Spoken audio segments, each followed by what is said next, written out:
السلام عليكم ورحمة الله وبركاته، وصلوا على محمد صلى الله عليه وسلم، ومرحبا ومسهلا. اليوم بحاول يطول العمر أعطيكم سالفتين وبختصرها. السالفة الأولى يا طوال العمر، هذا واحد يا طوال العمر حسب كلام الرجال اللي علمني بها أو رواها لي، إنه كان عسكري يا طوال العمر ولا له خويا، ونقل الرجال يا طوال العمر تلك المنطقة، ويوم جاء فيها طوال العمر لا والله فيه جيران له، وله واحدة في جنبه جار له، حي الله سلم الله كلها جاره. يقول الرجال ما شاء الله تبارك الله، رجال صاحب طاعة ورجال صاحب معرفة ورجال صاحب خلق.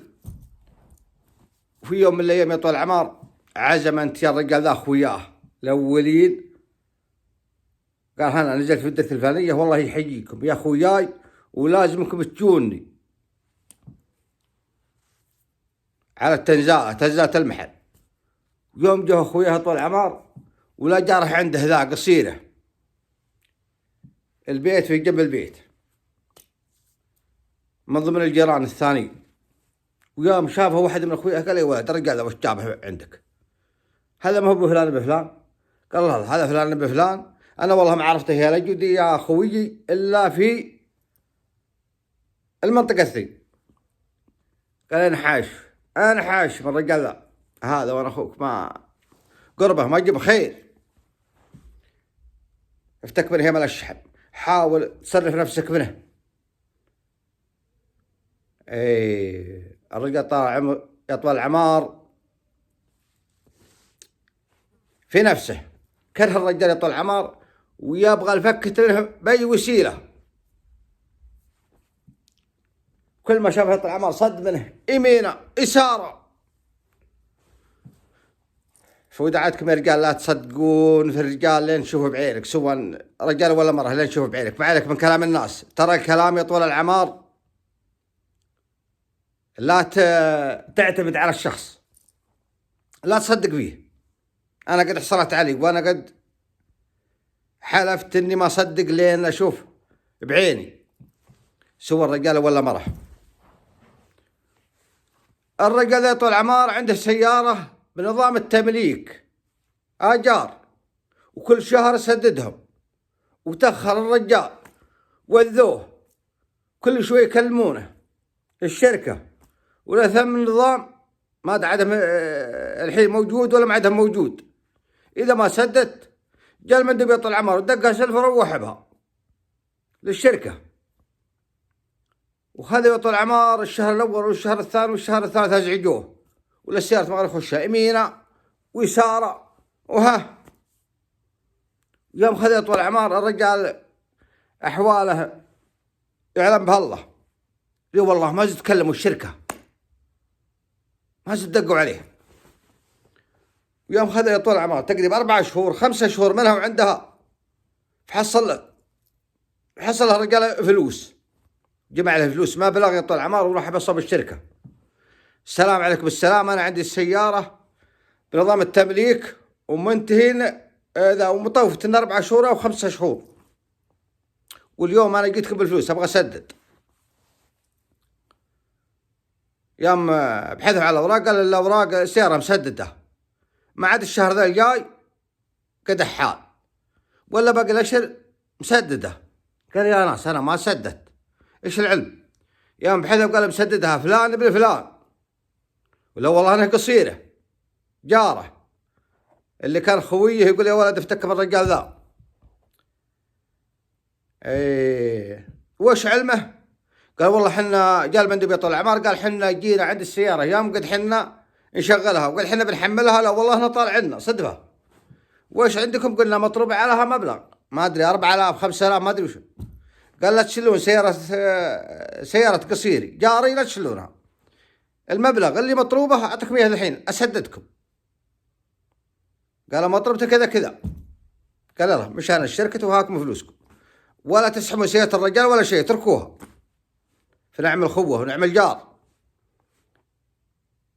اي يا طوال العمار اللي والله يوم كبرت معه يعني تفشل عند جاره وعند قصيره واخرتها، جزاه الرجال بالمعروف،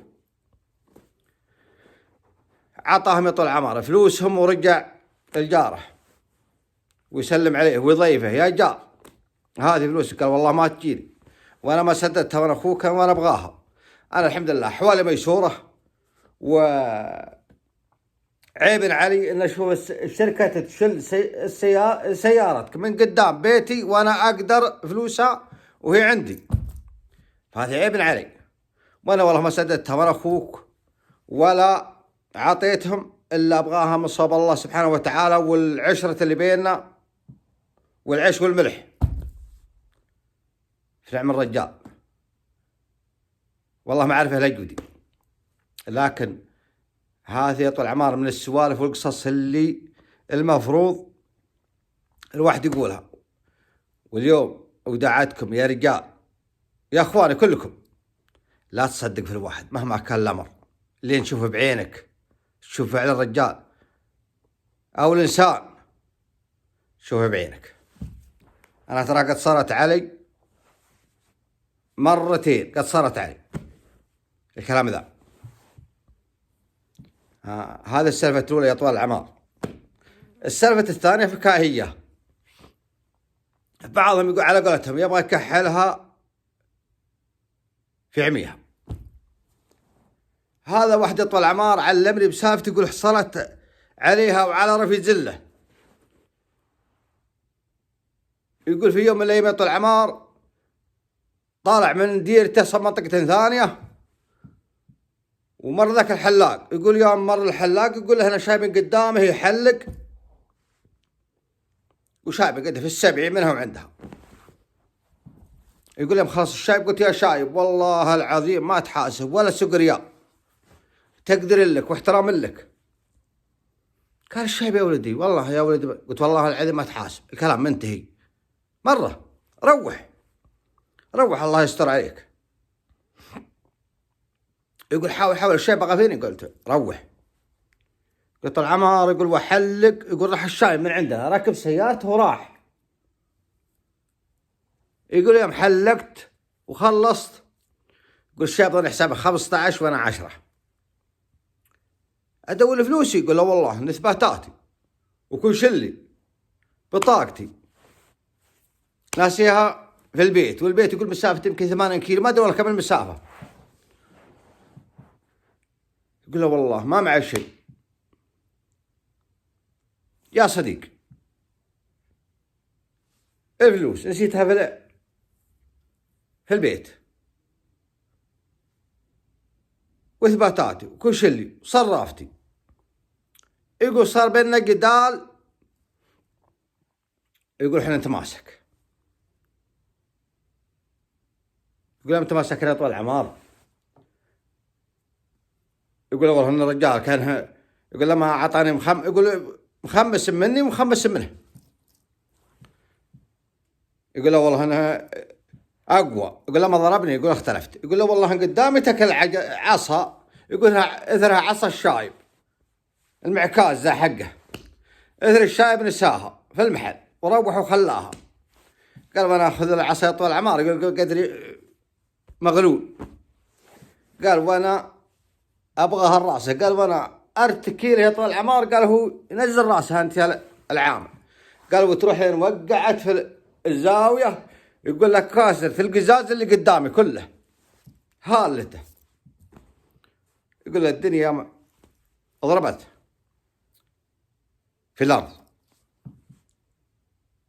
يقول للناس يقول مجتمعين علىنا يا ولد خير. يقول يمسكونه يا طول العمار. يقول شوي، يقول الشايب يوم خذه يا طول العمار قال هو يفقد العصا حقته يذكرها، قال هو جراج عن الشايب. قال يوم دخل على الشايب يقول العصا الحين انكسرت بعد، لا العصا مكسره وكسر القزاز ولا به فلوس. يقول الشايب دخل علينا يا ربا خير وش العلم؟ قلت وش العلم؟ العلم يا شايب علو والله لا فلوس ولا شيء. وإيش علمك يا ولدي؟ قلت والله لا، أنا والله يا شايب يا عب أحسب فلوسي معي. وحلفت وليت كل شيء ما زد رجعت. قال الشباب بدي ولدي الأمور كلها بسيطة. يقولوا دخل الرجال بيننا.